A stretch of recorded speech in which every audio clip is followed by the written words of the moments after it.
प्रिय छात्र और छात्राओं, आदरणीय अध्यापकगण और अभिभावकगण, सबसे पहले तो मैं आपको सबको शुभकामना देना चाहता हूँ।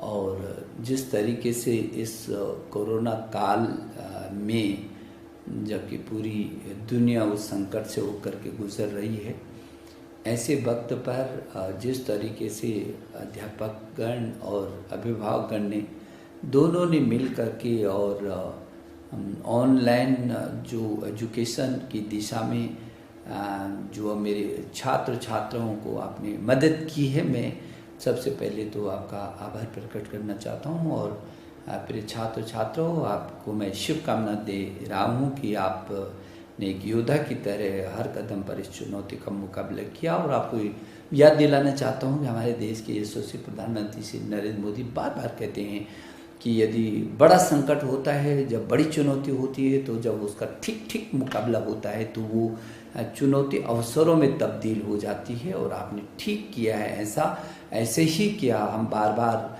लगातार इस समय आप लोगों से बात भी करते रहे हैं, समय समय पर परामर्श भी करते रहे हैं, चर्चा भी करते रहे हैं, जो कठिनाई आई उसको मिल कर के दूर भी करते रहे हैं। और जैसे कि आपको पता है कि चाहे उस समय की परीक्षाओं का विषय रहा हो या स्कूलों को खोलने का विषय रहा हो या ऑनलाइन एजुकेशन का विषय रहा हो, इस देश में 33 करोड़ छात्र छात्र हैं। दुनिया का ये सबसे बड़ा लोकतांत्रिक देश है और अमेरिका की जनसंख्या से भी अधिक इस देश में छात्र छात्र हैं।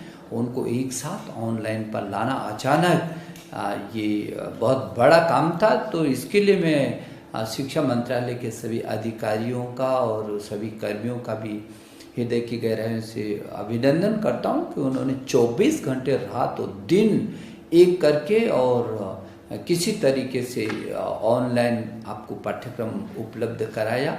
और आज मुझे इस बात की काफ़ी संतुष्टि है कि ऐसी विषम परिस्थितियों में भी आपको कहीं ना कहीं पाठ्यक्रम मिलता भी रहा है और आप अध्ययन भी करते रहे हैं। और हमने समय पर परीक्षाओं को भी किया है और आपने बहुत अच्छे तरीके से अनुशासन का पालन करके अपनी भी सुरक्षा की और अपने परिवार के और अपने अगल बगल के लोगों को भी सुरक्षा की दृष्टि से आपने लीडरशिप दी है।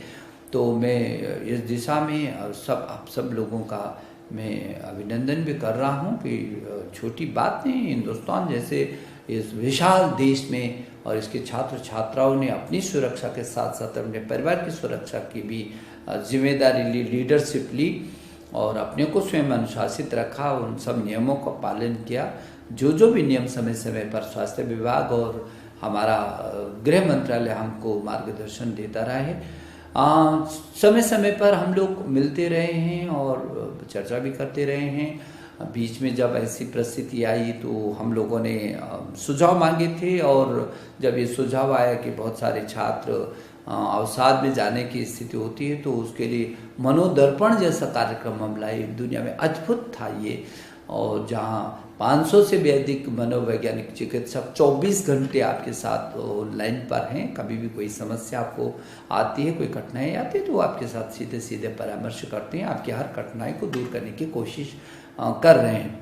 मेरे मन में आया कि आगे आप क्या क्या सोच रहे हैं, आपके मन में कुछ बातें चल रही होंगी, तो प्रतियोगी परीक्षाओं के बारे में चल रही होंगी, आगे आने वाले समय में परीक्षाओं को होना है। तो एक बार फिर मैं 10 दिसंबर को 10 बजे आपसे मिल रहा हूं और काफ़ी कुछ लोगों के सुझाव भी आए हैं और मैं चाहता हूं कि जो अभी बचे हैं, आज 6 दिसंबर हैं और 7, 8, 9, 2-3 दिन बचे हैं। यदि किसी के मन में किसी भी प्रकार का कोई अच्छा सुझाव हो, क्योंकि आप लोग सोचते हैं, सुझाव देते हैं और हम आपके सुझावों पर पूरा गौर करते हैं, एक एक सुझाव को हम पढ़ते हैं और फिर उसका विश्लेषण करके आपके लिए, आपके सुखद भविष्य के लिए क्या हो सकता है, इसके लिए फिर रास्ता भी तय करते हैं। आपने देखा है कि लगातार हम इन बातों को चर्चा करते रहे और रास्ता निकालते रहे। समय समय पर जो परिवर्तन होने हैं उनको भी करते रहे। समय समय पर पाठ्यक्रम कितना होना है, नया कैलेंडर जारी करना है, तो लगातार हम आपके साथ जुड़े हुए हैं। तो मुझे आशा है कि 10 दिसंबर को 10 बजे आपसे मैं चर्चा करता हूं और आपको मैं शुभकामना दे रहा हूं। धन्यवाद।